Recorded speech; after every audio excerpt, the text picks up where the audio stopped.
So welcome to the town of Alcañiz in Aragon, the northeast region of Spain. This is round 4 of the FIM CEV Repsol Championship. I am Luke Wilkins. With me is Harry Lloyd from MotorGP.com, and the weather here is absolutely gorgeous. And what a circuit we have here at MotorLand Aragón. As you can see, 7 left-hand corners, 10 right-hand corners, and the infamous corkscrew. But we've seen a lot of action at turn 1 so far, haven't we, Harry? Yeah, turn 1, it's been, especially on the first lap, it's been a big decider. Some riders getting pushed wide. Not too many crashes, luckily. Last year, Carmelo Morales, he got taken out, unfortunately, at turn 1 in this Superbike race, so he'll be looking to stay upright. But here now we bring you some news on Kenny Noyes. Kenny suffered a pretty big crash in warm-up today, so unfortunately he won't be taking part in the race this weekend. Yeah, and obviously thoughts go out to him and his team. Hope he will be okay and speedy recovery. We'll give you news as soon as we get it on Kenny, but it was a big one, and as you say, he won't be able to take part in the race today. Yeah, but there is team. You know, Fuerza Kenny. Get well, Kenny, and yeah, as you say, all our thoughts and wishes do go out to Kenny, and hopefully he'll be back soon. And it's such an open paddock here. It's one of the things we talk about in Moto 2, Moto 3, and the Superbike European Championship. You know, you're chatting to Dennis, his mum and his dad. So yeah, as I say, thoughts out to all of them. And it's a shame to not see him racing because Kenny actually had a bit of trouble in qualifying and was going to start from 4th, wasn't he? The front of the second row. That means everyone. I don't know. Will they move up a position or? Yeah, they'll move up for sure. As you see there, the number 1 in Kenny's box. Kenny is the reigning champion of this class, just beating out Carmelo Morales last year. So it is very unfortunate that he now doesn't have a chance to defend his title, fully missing this race as the riders start to filter out of pit lane to get onto the grid. And let's just have a look at the championship standings. Well, as we currently sit, it is Carmelo Morales who leads over Noyes with 70 points. We've had 3 races. We had 2 at Portimao in the Superbike European Championships, and then 1 at Catalunya in Barcelona. And Morales has won the last 2 races. Kenny Noyes took the race victory in race 1 in Portimao, and he leads Noyes by 9 points in the table. 3rd place, Ivan Silva on the team Targo Bank Motorsport BMW with 46 points, and Robertino Pietri on the team Stratos Yamaha is in 4th for 32 points ahead of Axel Maurin and Daniel Rivas in 6th in the World Championship standings. Yep, and Axel Maurin is actually on one of the privateer bikes. This class is much like Moto 2, divided into 2 subclasses with the full Superbikes. That's consisting of 6 guys: Rivas, Morales, Silva, Noyes, Pietri, and Benastra, all on the full Superbikes. But then you have the likes of Michel Al-Naimi and, as you were saying, Axel Maurin, who is currently leading that championship.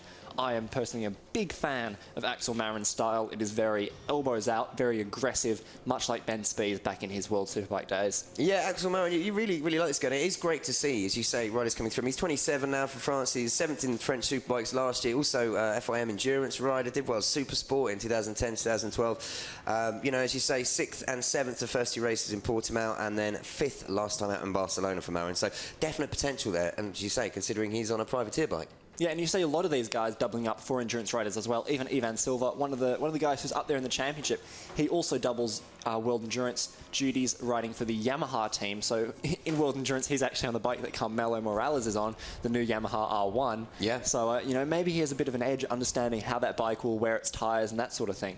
So maybe he'll know how to play this race. That'll be an interesting thing to keep an eye on, for sure. True, and we should just probably touch on Morales. I believe he's the only one on the R1M. Is that right? There's a number of riders on the R1, but I think he is. I know Pietri on the Team Stratos Yamaha is on the R1, but I don't think that's the R1M, is it? No, I think it's only Morales on the R1M. That R1M obviously designed just for the track, whereas the R1 is, in theory designed as a street bike, but a lot of technology trickling down from the Yamaha M1 that both Jorge Lorenzo and Valentino Rossi race in MotoGP to great success. An incredible bike, as we've seen already. Morales adapting to very quickly this season with the 2 out of 3 race victories and 2nd place in the first race when he didn't win.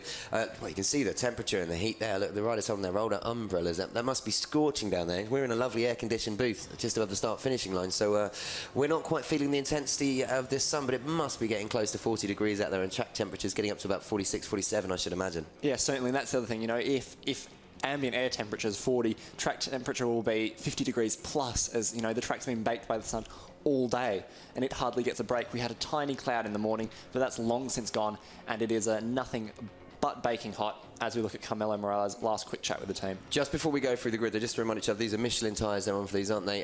Times this year very much down on last year because of the change in tyres. Yep, slight change. Michelin last year as well, but Michelin have provided different compounds this year. So yeah, the times are slightly down. We obviously also have World Superbike as a bit of a benchmark for this class. World Superbike, though, are on Pirellis. So, for instance, Leon Haslam set pole position in World Superbikes here this year with a 149.664 with a super sticky Pirelli tyre. and the time of Danny Rivas is about 4 seconds off that, Michelin obviously not having specific qualifying tyres. But, I mean, the records last year they were putting around here, I know Noyes' pole lap was a 1:52.635, so you can see about a second slower, really, on the tyres this year. So it just means that, the times from last year, not that they're irrelevant, but it's a case of this year they're setting the new benchmarks, aren't they, really? Yep, and here's the man on pole. Bit of a surprise, really, coming into this weekend. Lots of people thought it'd be Morales, but Danny Rivas taking his first pole position. He's had, solid top 10 finishes, 2 top 5s, as we saw first time out. And it's Sonnet there to recover quickly, David Canosa. And Rivas, 27, from Galicia in Spain, riding on the boxmotos.com easy race Superbike team BMW. 6th last year in this championship with 2 seconds, including Catalonia, and he wildcarded in Moto2 6 times, I believe. 13th is his best finish. Yep, certainly he's one of these guys who's a bit of a journeyman, takes a couple of rides where he can get them and that sort of thing. But here we go, Carmelo Morales, bit of a legend in the CEV paddock for sure. Oh yeah, multiple champion. Crashed out last year, unfortunately, in a race, well, just in an instant with Kenny Noyes. Many missed 3 races, came back to win the last 3 races, but still just came second in the championship. It's a shame we haven't got Kenny obviously on the grid today, because these guys have a brilliant rivalry that's been built up over the years in Moto2 and in CV Superbike. So he will be, I think, hot favourite for this today, because Morales in qualifying was putting in a ridiculous amount of 1:55 laps, wasn't he? Yeah, certainly in the second qualifying session when the temperatures rose, he seemed to be doing a race simulation and was setting some really impressive times. And he's a Spaniard as well, from Barcelona, 36 years of age, on the Yamaha Leglise. Yamaha, as we mentioned, R1M. And then Ivan Silva completes the front row. Now, Ivan Silva, 32 years of age, again hails from Barcelona. He's on the Team Targa Bank Motorsport. 2011 Superbike CV champion, came 3rd in last year's championship with 4 third places, 1 second place and a 1st. And also used to ride in MotoGP, back with the Aventia squad, back when CRT was still in its birth stages. So he was really one of those pioneers. Also tested out the Inmotec bike. Inmotec currently run a bike in Moto2 on this paddock, actually. 2 4th places, first time out in Portimao and a 2nd in Catalonia. And that is Robertino Pietri, wishing Kenny Noyes well from this morning, as we mentioned. A nasty crash for the American stroke. Almost naturalised Spaniard now, Kenny Noyes, isn't he? He's lived in Barcelona for so long.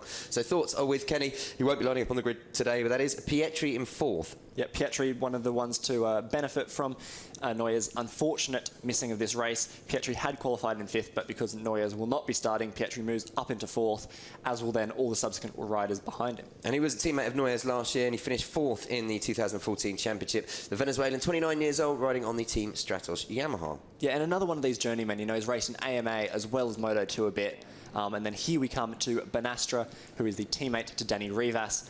Adrian Banastra he's had some solid results so far this season, with a 9th, an 11th and a 4th. His best result of 4th coming last time out in Barcelona. He's from Valencia, 27, and as you say, team out on the boxmotos.com easy race Superbike team BMW. And BMW seem to like this circuit, don't they? They've done really well in the qualifying. Yeah, certainly over 1 lap pace, they're very strong.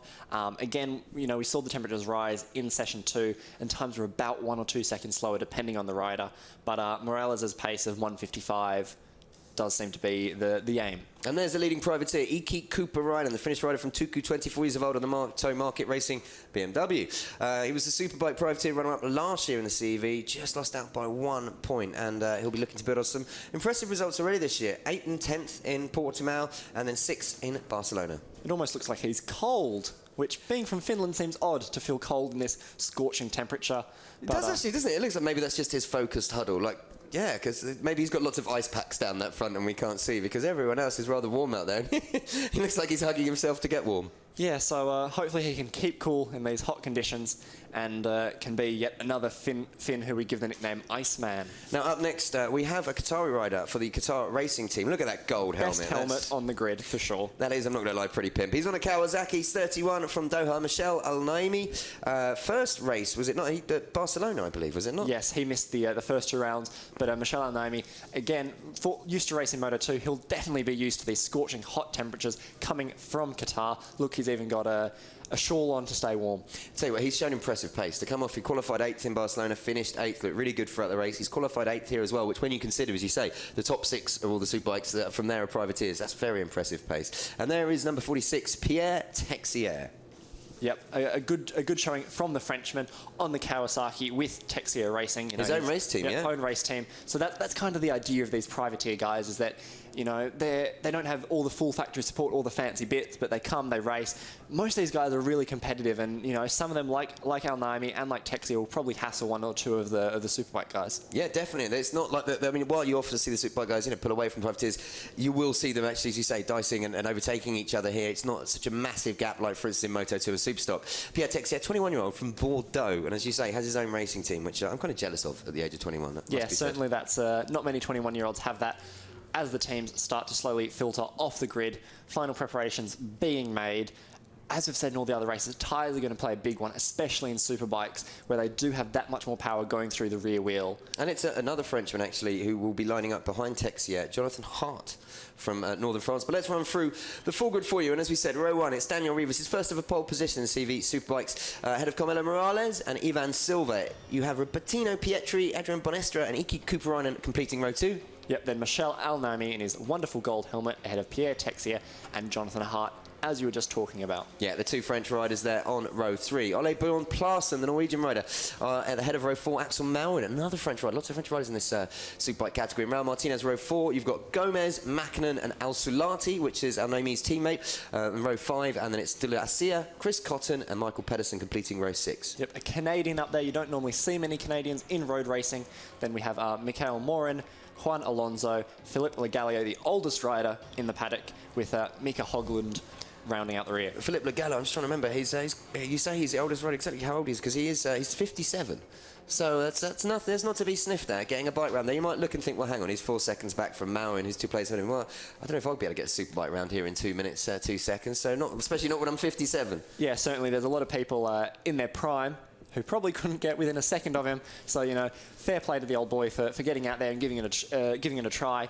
And, you know, he's another privateer just out here, you know, with his friends, you know, try and go as fast as he can and see if he can get some solid points in a couple of races. That JG racing team, also involving Chris Scott and Russell as well, just a great bunch of guys, if you know what I mean. They do seem to really enjoy what they're doing. And I like the way you said a lot of riders in their prime can do that, insinuating that I'm past my prime. I'm 35.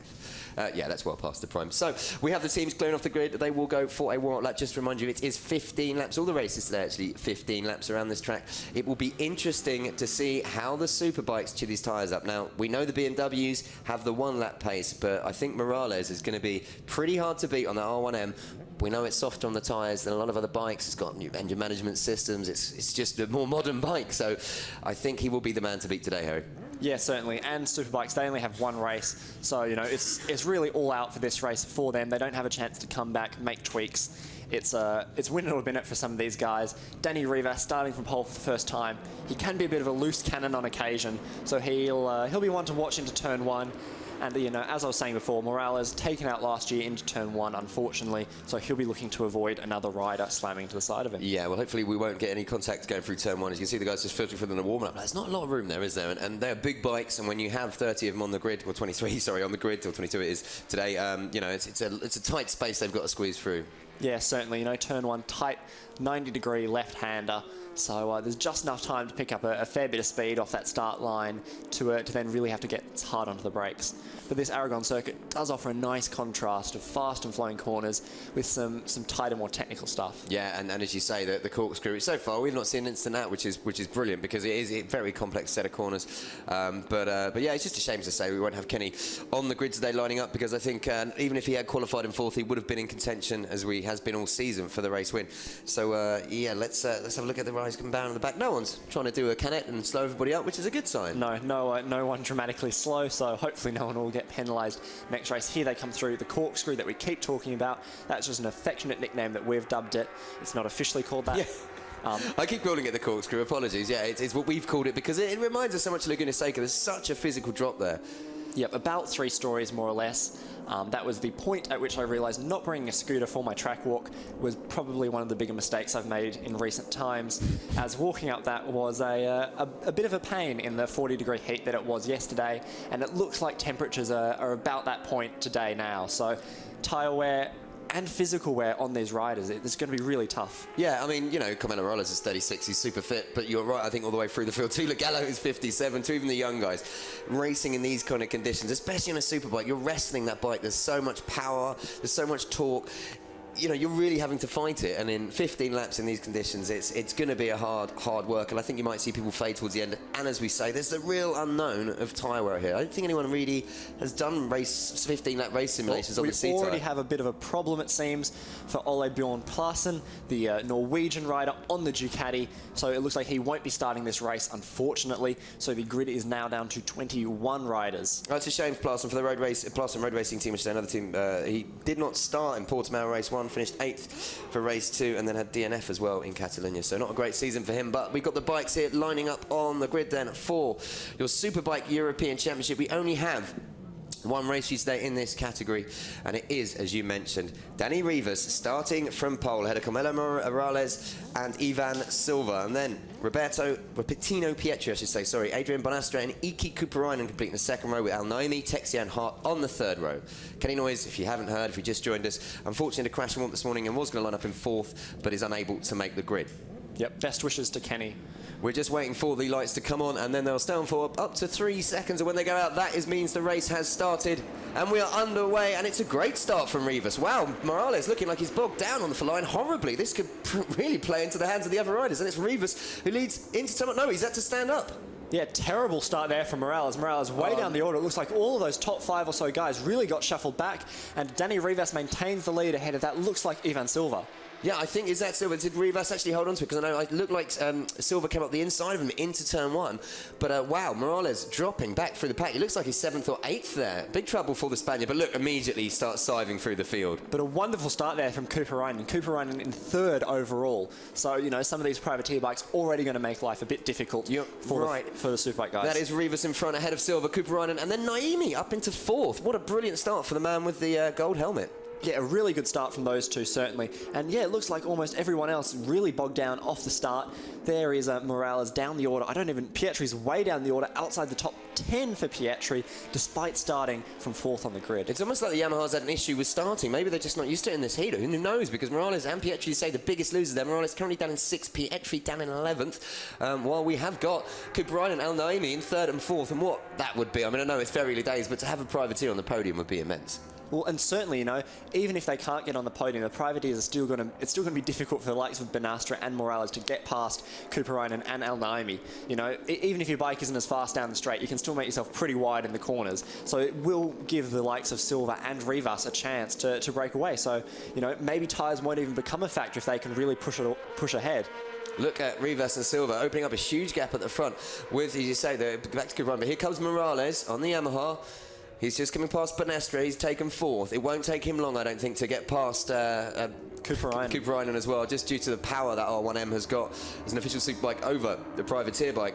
But every lap makes a difference, especially at this early stage. You know, you can be 2 seconds a lap faster in the final 3 laps, but if you're having to make up an 8-second gap, it's still not going to be enough. Morales into 3rd, into turn 1 at the end of the first lap. So the championship leader has moved into 3rd in 1 lap after dropping down as low as, I think, 8th at the start of the race. He will now get the tractor beams on, get focused, and start hunting down Silva and Rivas ahead of him. But already, as you say, he's given him 1.8 seconds on that first lap.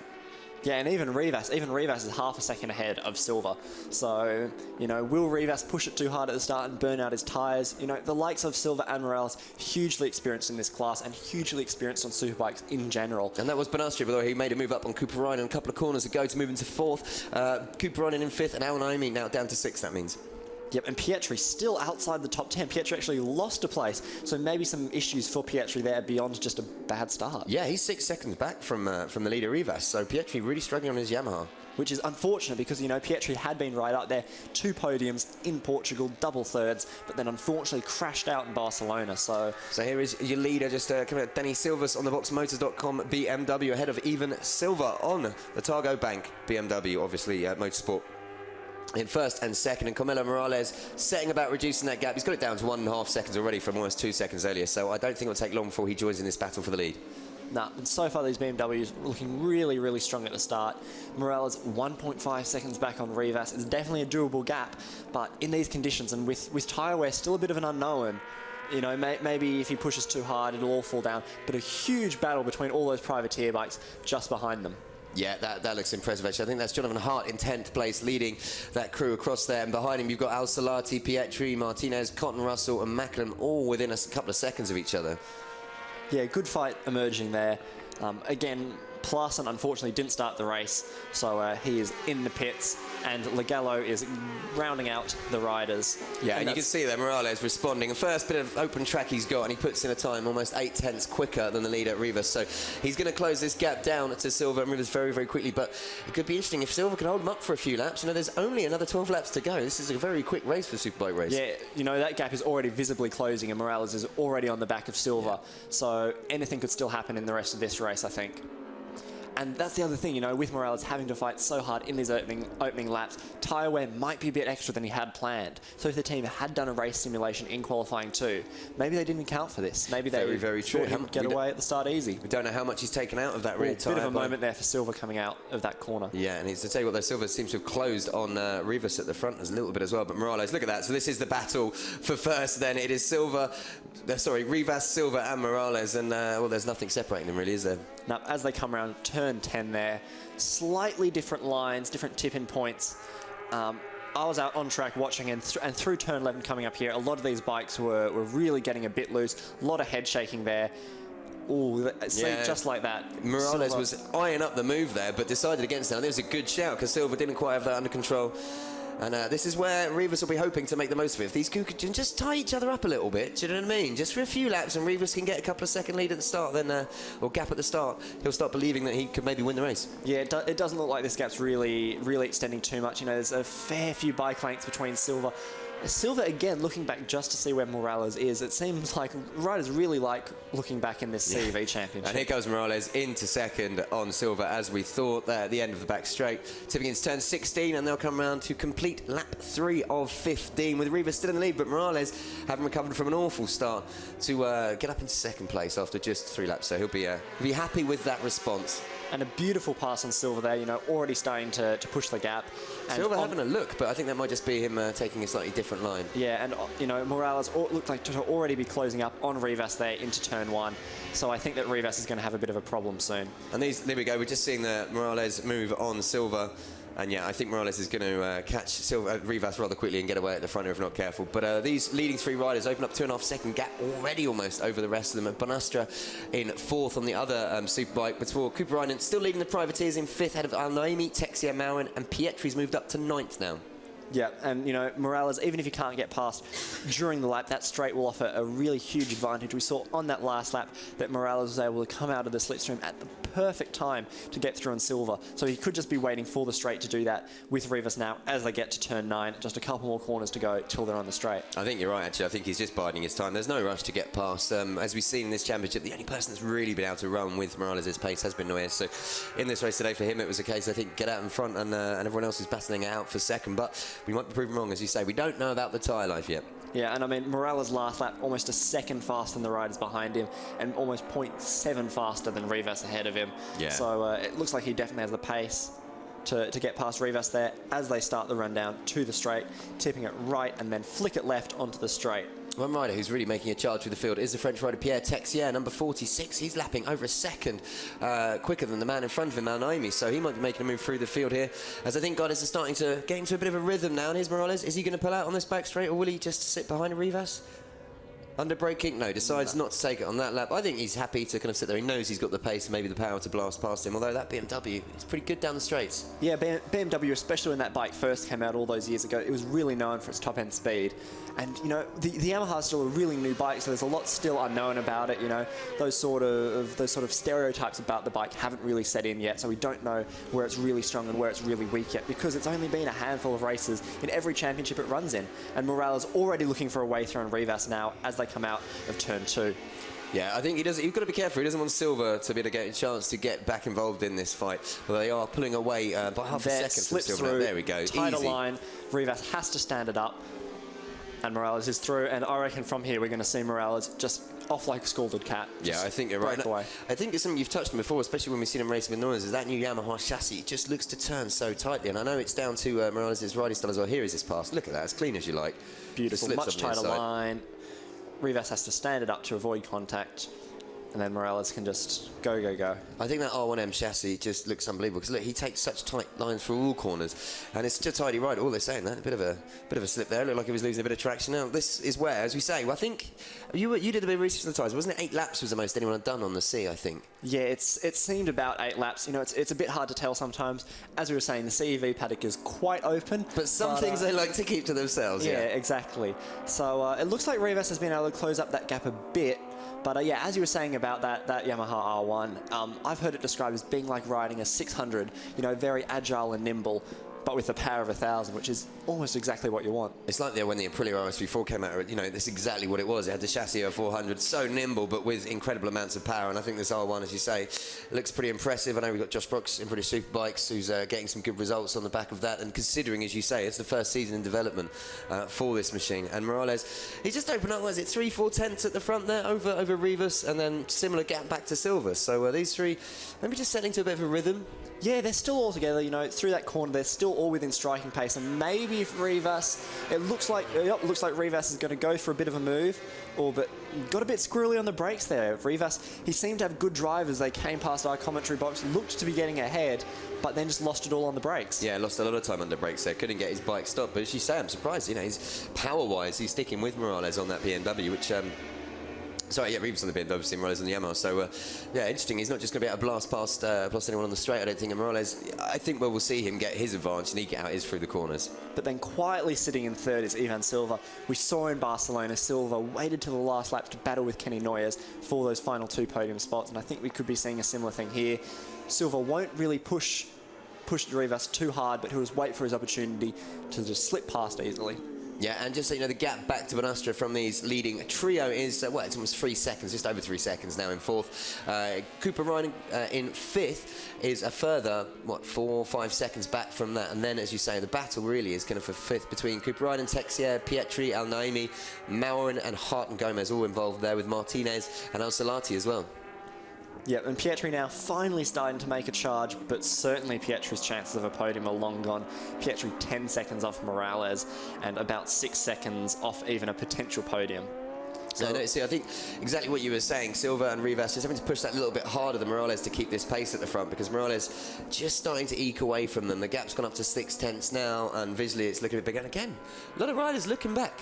Yeah, and last lap Morales was 0.3 of a second faster than his pursuers on those BMWs. He's setting about the same sort of times that I saw him setting in qualifying too when he was testing out that hard tyre. Yeah, he just took 4 tenths out of Rivas in that second sector. He's literally put the gap up to almost a second. So I think Morales, as you say, will look to assert his authority as he comes around to complete lap 6 of 15. And he come in front of us, that gap definitely growing visually. 0.9. Yeah, Adrian Bonastra, pretty solid in 4th position. Teammates to Danny Rivas, obviously.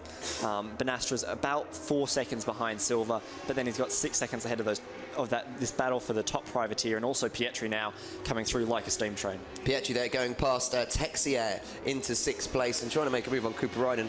And I think he just pulled that off as well. No, that's still Texier behind him, isn't it? Yeah, so... Pietri trying to make up for that lost ground from an awful start. We saw that from the Yamahas, didn't we? I'm not quite sure what happened. Just seemed to get bogged down. Morales was going backwards almost. Yeah, both he and Morales. So maybe there's, I don't know, maybe there's something with the clutch on the Yamaha that it's not quite good. Again, we saw with the BMW when it first came out, starts were a big issue for the BMW. Yeah, no, definitely. And it's just impressed here by Cooper Ryden, obviously. It'll be interesting to see how much he can hold off Pietri now. Pietri on the full-on Superbike spec bike, while Cooper Ryden's on the privateer bike. So you'd expect Pietri to come past him rather rapidly. Yeah, but to be fair to Cooper Ryan's times are only 0.2 off Ivan Silva, who's on, you know, the Superbike BMW, so that's pretty impressive. Yeah, and I must admit, actually, the Finnish rider has been just impressive throughout this series. As you say, in Catalunya last time out, finishing in 6th, in Portimao 8th and 10th. He's done very well, the 24-year-old from Tukko in Finland. Points get prizes, as they say, and some solid top 10 results will really help him as Robertino Pietri slips through on him. That's really not a big surprise with Pietri on the Superbike and Cooper Ryden as a privateer. So Pietri now has to hunt down the gap to Bonastra. 6 seconds at the front. It is Morales who's opened the gap to 1.5 seconds, 1.4 seconds, I should say. It'll probably be 1.5, 1.7 as they go through the second sector. Yeah, he's lapping incredibly quickly, actually, and very well. Come on, Morales setting the fastest lap, actually, on that last lap. Sorry, on lap 6, that wasn't the last lap, but 1:54.689. But yeah, it looks like he's pulling away at the front and no one will be able to catch him. But look, Pietri fighting Cooper Ryden here. Yeah, Morales has definitely opened up a fairly sizable gap of 1.5 seconds from Rivas. Then Silva's again a further second behind, half a second behind Rivas. So Silva has some work to do. So maybe Silva wasn't just sitting there, and maybe Silva was, you know, going as 100%. Yeah, these guys might, as you say, I don't think there's going to be any sandbagging involved in a short race like this as much as you would see in a 25-lap race or something like that. So I think you're completely spot on there. These guys are actually just giving it their race pace, and it's about how much the tyre's going to wear. But Morales, that last lap was 7/10 quicker than Rivas in second. So obviously got the pace at the front. Just won't want to push too much. Yeah, but I definitely think that one to watch will be this battle for top privateer between Cooperine and Texia and Al Naimi. Al Naimi just a bit further back, a second back on those two.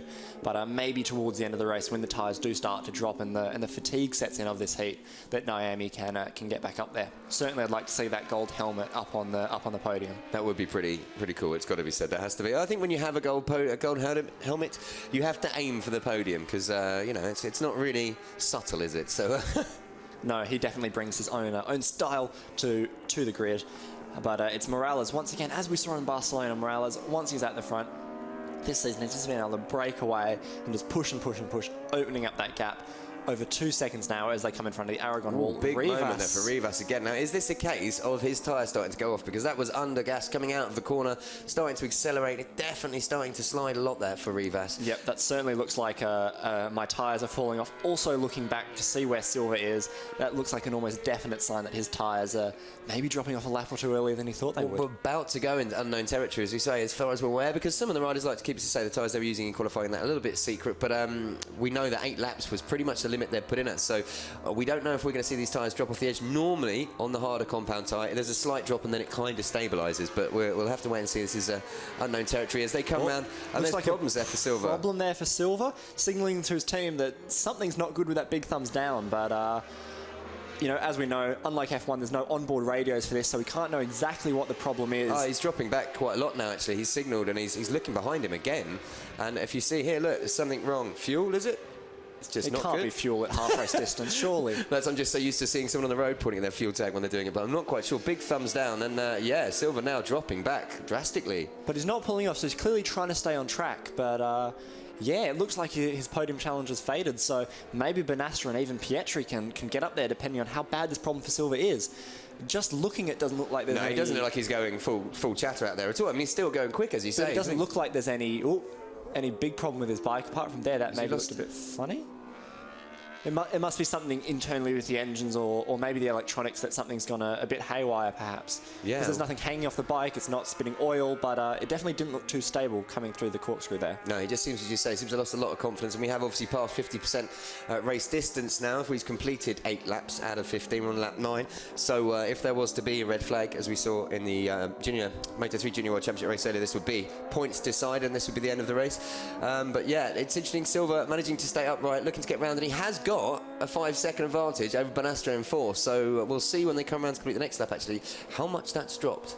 Yeah, because last lap before this problem really showed itself, Silva did a 1:55 whereas Benastra did a 1:57, so you know, based on those times it doesn't look like Benastra will be able to catch him, but we'll have to wait and see what the lap times are at the end of the gap between Rivas Silva, see, there was 0.6, it's now up over 2 seconds, 2.6 seconds, and Benastra Silva at least reduced it to under 5 seconds, that gap. So yeah, we could see Silva getting challenged for the 3rd spot on the podium. Well, we knew, even if Morales did break away at the front of this, we could have some drama later on due to the tyre wear. So let's have a look. No signals to his pit crew this time as he comes across the line. Silva set a 1:58, whereas Benastra set a 1:56. So 2 seconds a lap with a 5-second gap to make up. 3 laps he'll be past him at that rate. But yeah, Silva definitely having problems. Their problem's getting his stop down into turn 1 there, so not sure what's going on. I saw him adjusting his clutch earlier actually. Maybe heat is doing something with that. Maybe he's finding a brake levers coming all the way back, but exactly. Unfortunately, we don't know, and no onboard radios to listen into. But it's this man at the front, and another wonderful performance from Carmelo Morales on that Yamaha. Yeah, after a terrible start. I mean, as I say, he was down to 8th and pretty much the second corner, and then he's fought back, he's taken the lead, and since then he's opened up the 3.5 second gap. It will probably be 4 seconds by the end of this lap. And as we come through what we have dubbed turn 8 and 9, dubbed the corkscrew, yeah, it's Rivas there in second, who looks like he's got second nailed on, unless he starts suffering for some problems. Yeah, I mean, we're seeing Rivas, his bike's moving around a lot, especially under the gas, so, you know, maybe if those tyres drop off a bit too much and he gets a bit too happy with the throttle, there could be an unfortunate end for Rivas. Hopefully he stays upright though. And yeah, Silva still lapping there. Silva that lap was 0.2 faster through section 1 than Danny Rivas, so maybe it was a one-lap problem? As I say, it looks like he's got it back on track, so I don't know what that was. It did look like he was trying to adjust something. He seems to be lapping, yeah, as you say, just back normally again now. So, in fact, he's quicker through that first sector than Rivas. So, whatever the problem was affecting Silva, maybe it's not affecting him now. No, bizarre. And yeah, it's very bizarre. And it's not like one of those things where he sat up just a little bit down the straight to let Rivas ahead to follow him for a bit. That looked like it was a major thing. Hugely, and the field just kind of spreading out behind him now. Just to recap, let's have a look at the top 10 as they're coming around to complete. In fact, Carmelo Morales just completed lap 10 of 15. It is Morales in first. Rivas just crosses the line. Silva will follow him shortly. Then it's Banastri, Pietri, Cooper Reinen, Texier in 7th, Al Naimi in 8th, Hart in 9th, and Maurin in 10th. That's your top 10. Yeah, and Ivan Silva back to the 156s, still 0.1 slower than Rivas, but clearly that problem seems to have solved itself. And an absolutely stunning 155.671 from Pietri on that lap. Pietri now looking to close on Bonestra, as you say, he's closed the gap to under 3 seconds to the man in 4th. I don't think there's any way Pietri's going to be challenging for the podium. He's got 9 seconds or 8 seconds to make up on Silva, but as you say, I think Silva's problems appear to be over. So at the front, Carmelo Morales just controlling the race, as we've seen numerous times this season, and looking like he's comfortable for the race. When, as you can see there, it's just smooth riding style as well. Yep, certainly. Danny Rivas, very aggressive, a lot of wheelies, a lot of hard braking, as opposed to Carmelo Morales, who just, you know, flips it from side to side, nice and easy, as we wait for Danny Rivas to come through there on the BMW, getting nice and off the side. You can see how much more he hangs off. It was a great shot there to explain that different riding styles, and the fact he hangs off the bike more so that he can actually stand the bike up and get on the gas more and be more aggressive, whereas Silva's more of Morales is more of a Lorenzo rider, in as much that he's a lot smoother through the corners, picks his much tighter lines, and less aggressive on the throttle. Look at that. See the throttle coming out there, leaving black marks on the track. Bit of rear wheel spin there for Rivas, but it seems to all be okay for him. He's still up there, and it doesn't look like that Silva has been able to close up on him too much. Maybe a small gap, but nothing major with just a handful of laps to go. So those are your leading three, as we say: Morales, Rivas, Silva, Balastro. A further 6 or 5.8 seconds back, I should say, from the front three. Yep, and then we have Banastra still steady in 4th. Pietri still closing on him pretty rapidly. Pietri 0.3 of a second faster than Banastra. So I think that Banastra will definitely have Pietri to contend with on that final lap as the Venezuelan continues to hunt him down. Yeah, as you say, that gap definitely closing between those guys, Banastra and Pietri. We'll see what it is as they come across the line. It's just over a second. So I think, yeah, Pietri on that lap was 1.5 seconds quicker. So I think we're going to see Pietri challenging for 4th. But yeah, it looks like the top 3 quite settled at the moment. Morales just still extending his lead, is he not? He was 155.6 on that lap, where Rivas was 156.3. Weirdly enough, Silva was over half a second quicker than Rivas. So yeah, I'm really interested. It's a shame that we don't get to interview all 3 riders in Park FOMA, because it'd be really interesting to ask him what that issue was. Yeah, and what's happened to Keurig, because he now looks like he's, look at him, visually closing that gap to Rivas quite rapidly. Has Rivas' tyres just gone off the edge, maybe? Yeah, massively closing up that gap. For sure he'll be with him in these closing 4 laps, and hopefully he can put a move through on him. Maybe it was an engine map setting or something that he swapped to that wasn't working too well, and you know, he was telling his data engineer, "I told you so." I told you so. Yeah, 2 seconds of gap between Silva and Rivas when they went through sector 1. We'll keep an eye on that and let you know if it starts dropping. Bit flying off Danny Rivas' bike. It looked like a foot peg or something that just came flying off Rivas' bike. Maybe he's ground away the tip of his gear shifter or something. Very odd. If it's his gear shifter, he wouldn't be able to change gear. Maybe, unless you say it's just a rubber protector off it, but Yeah. Definitely looks like it was a foot peg or something. But Definitely a piece coming off his bike. So well, the gap, as we said, when they went through the first sector, was 2 seconds. We'll update you on the second sector. He's looking back again, though, which, as you said, indicates the fact that he's either struggling with something or he's worried about his tyres or something's not quite right on that bike. yeah, generally you want to try and look ahead as much as you can. 4/10 Silver's made up on him in that second sector. So, this is going to be, it's down to 1.5 seconds now, the gap between those two. So, Silver, having had experienced troubles earlier, dropping back. Rivas is now the one having the problems. While Morales, oblivious to it all, is just coming into turn 1 when they're crossing the start-finish line. Just steady 155s, as we saw in qualifying 2 from Morales. Yeah, Silver 0.4 quicker than Rivas that time around, which is such a turnaround of fortunes. The gap now, just 1.7 seconds. I think if he can keep that down, get it down anymore, he'll definitely be in the hunt for second. But at the moment, maybe Rivas has just got enough to hold on the next 3 laps. Yeah, what's really impressing me is Cooperainen's lap times. Cooperainen is almost consistently lapping faster than Benastra. Cooperainen on that privateer bike, whereas Benastra is on, in theory, the same bike as Danny Rivas on that Superbike. Yeah, and you're right, actually. Cooperainen really, really impressing here. He's leading the privateers in 5th place, ahead of Philippe Texier, but he's got a good 1.9 second advantage over Texier. So it looks like he could be taking the privateer victory. Big wheelie there from Rivas as well, as then he slams on the brakes hard. That BMW seems to be a bit more over the place than and he almost Silver. lost it there. You could see that. Back that was is a big really slide. sliding out. And again, I tell you what, that tyre, yeah, that's not easy for him to manage at the moment. The amount of power coming through that. There's a yellow flag at turn 15 as well. That will be one of the back riders, I believe, unless it's Morales who's fallen, but I don't think he would be there just yet. Unfortunately, we can't see anything from our commentary box. There is a bike. It looks to be one of the privateer bikes, certainly. Yep, that's Juan Alonso. Yeah, the Suzuki number 20. Yep, unfortunate end for him, but luckily. Alonso competition E&A bike. Yeah, from Tenerife rider there, 47 years old. Yep, and here is Morales coming up on Philip Legalio, the oldest rider on the grid. Morales about to lap him. And Philip Legalio, that's not bad. This is lap 13 of 15 it's taken him to catch him up.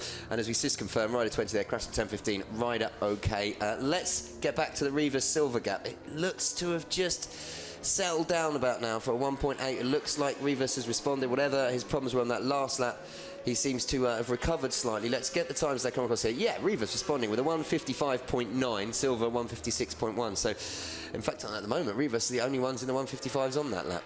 Yeah, clearly Rivas was pushing real hard that lap, as we saw back into that bike, slipping and sliding all over the place. But Rivas's main aim will be to defend off against Silver, because there's really no hope of catching Morales. With 2 laps to go, Morales is almost 5 seconds clear. And just great. I mean, I know he's 36 years of age. He's a multiple Superbike champion. He's racing the World Championships. But great experience from Morales to not panic at the start. Make sure he got turn 1 okay, especially after having a crash there last year. And then pick off the riders, knowing that he had the pace to, once he got in the lead, to shoot off. And yeah, Rivas and Silver, that gap has just extended even more now to, 2.4 seconds. So. And Rivas still looking all over the place. It's like the police are following or something, how much he's looking back. And it's as they come just into turn 8 and 9, along that small straight from 7 to 8 is where he really likes to look back. Yeah, I think, as you say, the problem is psychologically as a rider, if you know you are struggling, you're conscious of who's behind you, especially when it's on the penultimate lap. But almost in some ways you feel like saying, stop looking back, focus on what's going on, because you're losing time every time you do that effectively. But yeah, that's Silver. I think 3rd place, he'd be quite happy with that. He'd prefer 2nd, do you know what I mean? But as you say, I don't think anyone was ever going to have the pace to challenge Morales today. No, I think Rivas has just been able to put in just enough of a strong final 2 laps to keep that gap to a point where I don't think Silver will be able to attack. Maybe Silver's mystery problem has come back as well. Silver setting a 156 last lap, so, who knows? Who knows? But yeah, it's definitely been exciting with the tyre wear and everything else that's been going on, because it's provided that variable I think we need in this sometimes. Yep, and as we say that, Morales starts the climb up to the start-finish straight, comes soaring past our commentary box as he begins the final lap of the race. So just to run down the top 10 quickly: Morales, Rivas, Silva, Pietri, Bonastra, Cooperainen leading privateer in 6th, Texier in 7th, Hart in 8th, Marin in 9th, and El Naimi in 10th. Yep, strong performance from all of them. El Naimi unfortunately dropping back a bit after his strong start to the race, but still a strong performance from him. Also from his teammate Al Salati. down in 13th position. And as you say, Cooper Ryan really impressing that privateer bike. Once again, lapping under Bonestra on the full Superbike and brought that gap down 3.5 seconds, which for a race distance is pretty impressive. Yeah, and it seems like that Yamaha is definitely kinder on the tyres. Both Morales and Pietri still able to lap in the mid 156s with no problems. Rivas is lapping in the low 156s, but as we've seen, he is really wringing the neck of that BMW. Yeah, he's really the edge. He almost doesn't need to. He's now got a 4-second gap. I think Silva's quite happy to settle for third now. I think, as you say, riders just getting wary of having a few moments on this rubber. And here comes Morales then. Yep, there is Morales' team, eagerly awaiting him on the pit wall as he works his way towards the back straight for the final time this weekend. Obviously, only one Superbike race this weekend, so it will be Morales who takes the victory overall, unless something very dramatic happens in these final few corners. Yeah, and just to remind you, we do have Moto3 Junior World Championship Race 2 and Moto2 European Championship coming up after this race, but it looks like Morales now just cruising around.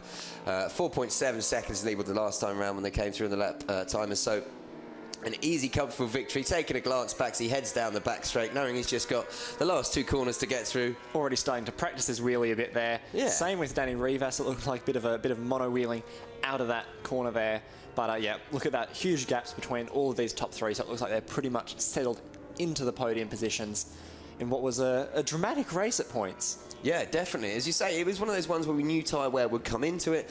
It didn't affect the result, I don't think, as hugely as we thought, but there we go. Morales across the line, takes a race victory. Rather subdued celebrations, I think, mostly because, obviously, the incident that happened to Noyes this morning. If you have just joined in, you're wondering where Kenny Noyes is. He had a crash in warm-up, and he won't be taking part in the race you've seen today, unfortunately. So thoughts go out to him. But Carmelo Morales takes his, I believe that's his 3rd victory of the season in 4 races. He finished 2nd to Noyes at race 1 in Portimao, and obviously increases his lead in the championship standings. Commanding performance from the 36-year-old Spaniard as he won by 3.5 seconds in the end, as he relaxed towards the end over Daniel Rivas. Rivas, great performance from him, it's got to be said, you know.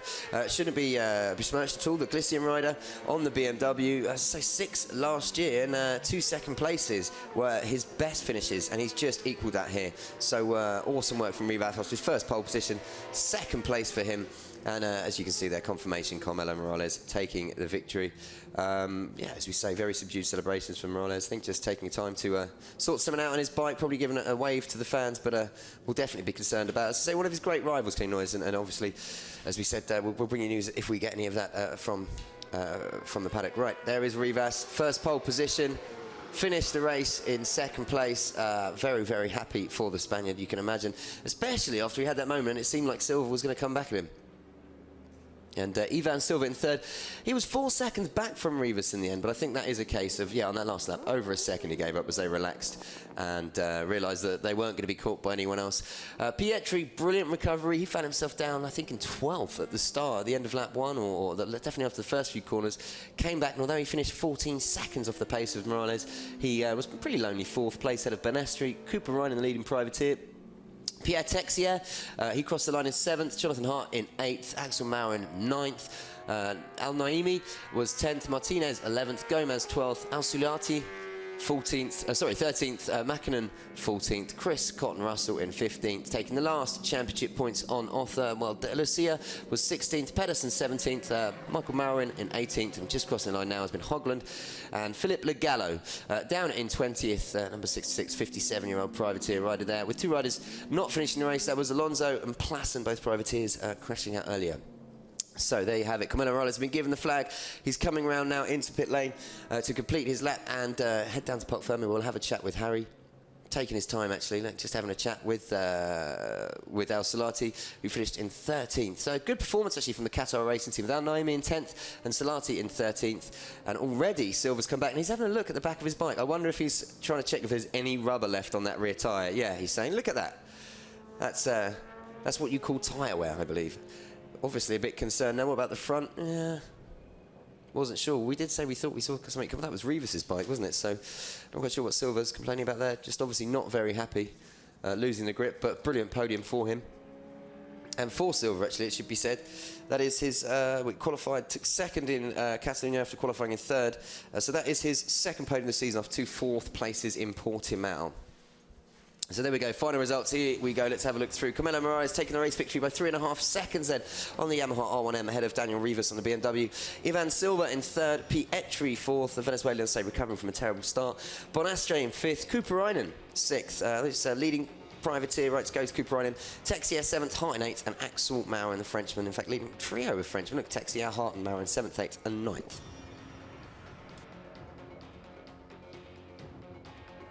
But we'll be hearing the Spanish national anthem once more on the podium. That'll be the third time today, and I think it's going to be hard to anyone beat the Spaniards around this track. Intense, though, as we mentioned, for the Qatar racing team, Michel Al-Naimi, Raul Martinez in 11th, Juan-Eric Gomez 12th, Said Al-Salati 13th, Nico Mackinnon in 14th, and the JG Racing bike of Chris Cotton-Russell, Lucas de Lucia, Michael Pedersen, and Mikel Maurin is 18th there, another French rider.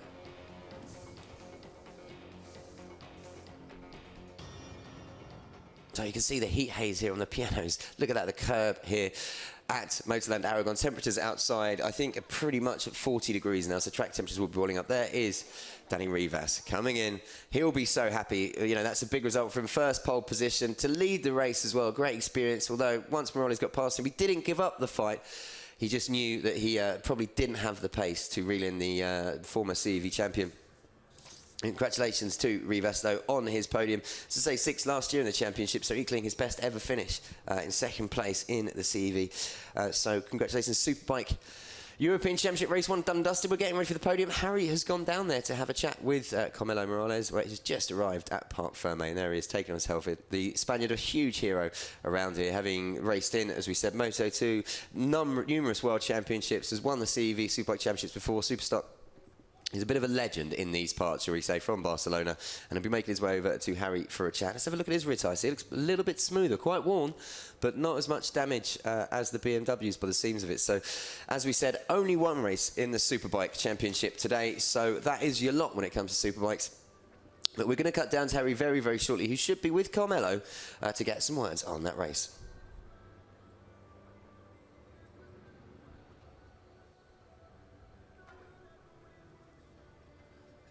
Great performance after what was a pretty difficult start to the race for you. Wow, a very difficult race, no? The hot temperature is incredible in this weekend. The race has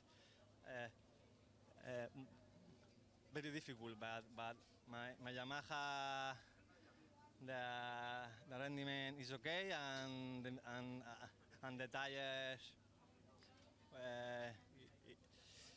it's okay, and the victory for my team. No, the bike in the Friday, the setup was perfect, and this victory is for my team.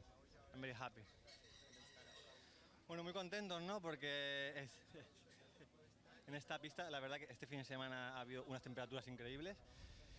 Pero bueno, desde el viernes que mi equipo trabajó muy bien con la puesta a punto y bueno, la Yamaha se ha comportado a la perfección. Incluso dudábamos de la temperatura de rendimiento del motor y tal, pero ha ido muy bien durante toda la carrera. Y nada, pues agradecer a Yamaha, a Michelin, que también se han comportado muy bien las gomas. Y nada, y un fuerte beso para el equipo. Carmelo Morales there. Looking like he's taken a big advantage in the championship standings, making it 3 wins out of race 4. But as you can see, great messages there from Pietri, Kenny's teammate, on the start line off Kenny Lloyd's earlier crashing warm-up. Let's have a little look back at the race and just go through the highlights as Harry makes his way out from Parc Fermé. As you saw, Morales looked bogged down at the start, as was Pietri. Both of those Yamahas really, really struggling to get off the line. It was Rivas. Silva literally led into turn 1 before Rivas took him into turn 2, and it was those two that set off at the front, with Rivas and Silva, with Morales fighting his way through the field. Now at this point, Rivas enjoying leading the race, and Silva was closing him down, but wasn't sure if he was going to make it past Morales, scything his way through the pack as we speak, as you can see there, moving into 3rd place. I believe that was just at the end of lap 2.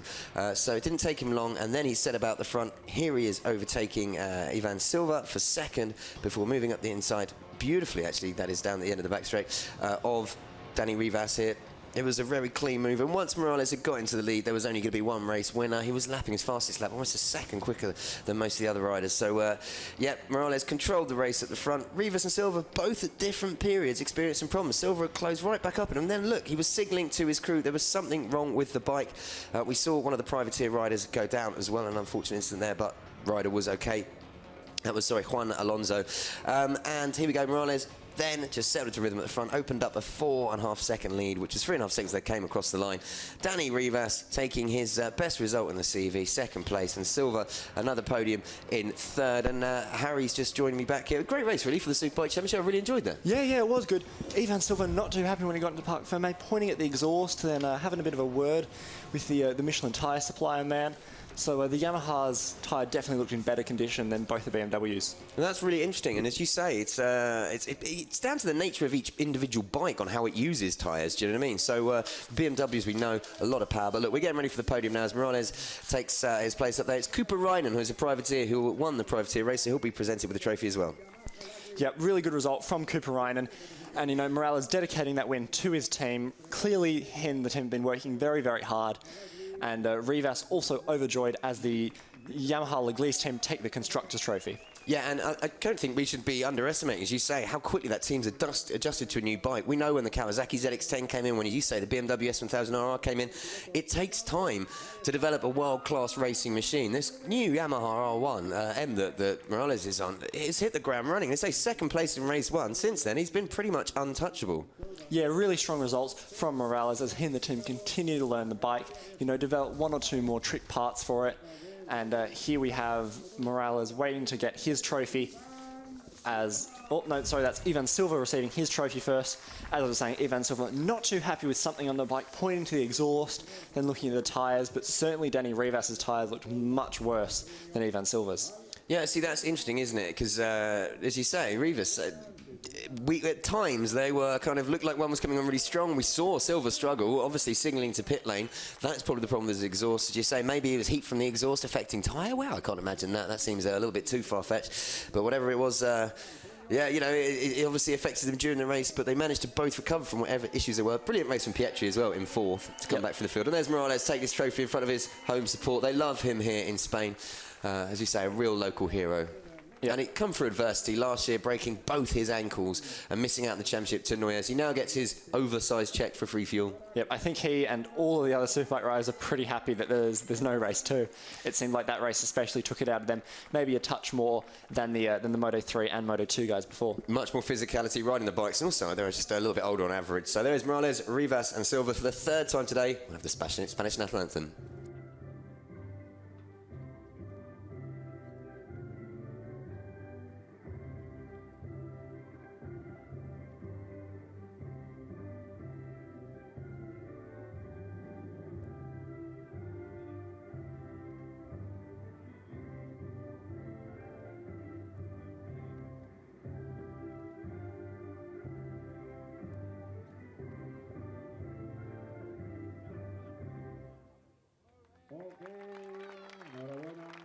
A wonderful result for Morales and his team there, as we were talking about. 3 Spaniards on the podium here at MotorLand Aragón fitting, as you say, and we've only heard the Spanish national anthem today. Will anyone be able to change that in the Moto3 Junior World Championship race we have coming up next? One thing that is guaranteed, we will see more of it taking in a lap, I should imagine, than we pretty much saw in the whole Superbike race in the Moto3, as the bikes a little bit more evenly matched and a lot more competitive field.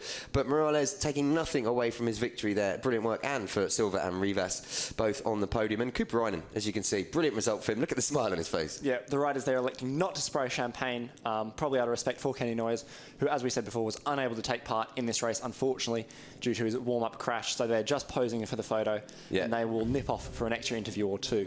Yeah, as you say, very subdued scenes on the podium. That's a great mark of respect from that. For, as you say, Camilo Morales is one of his main rivals throughout his career, but there's so much respect between these guys, always clean racing. So thoughts out to Kenny, as we say, and his family, and let's see what that result means for the championship. Well, Camilo Morales' lead at the top of the championship has extended to 33 points now, with Ivan Silva moving into second at the expense of Noyes, who's 34 points behind Morales. Rivas in 4th, great result from him. Pietri in 5th. Axel Maurin drops down a place, actually, to 6th. Your favourite elbows out rider. But still leading the championship. The Privateer Championship, that is.